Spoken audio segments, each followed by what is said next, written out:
So now we're going to look up actually connecting the 860i.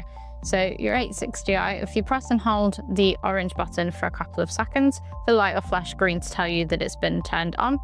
It should then start flashing orange. This means that the device is trying to connect. The way that the device will connect is that you've just go straight onto the Testo Smart App.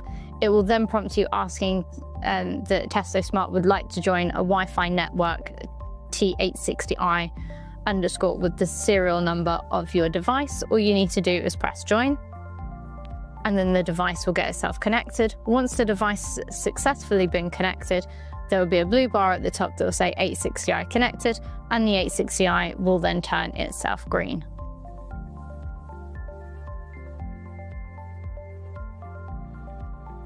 So now the 860i is connected up, there's a few different applications that you can use it for.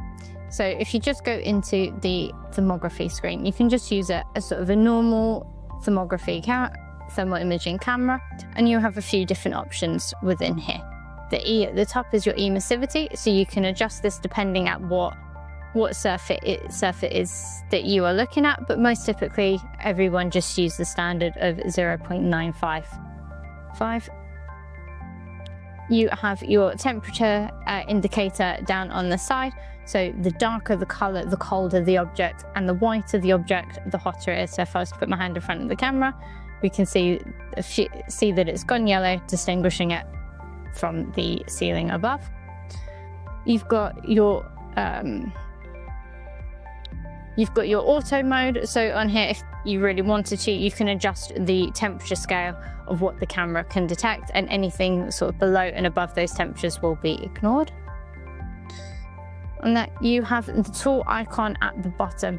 So in this section here, you can add different measuring spots, you can add your delta T, you can also change the color palette, and you can also change the rotation of the screen if required. The 860i has two cameras in it, one which is your thermal camera, but it also has the visual camera, and you can toggle between the two of them, and when you do take a thermal image, it will capture both the thermal and the visual image for you.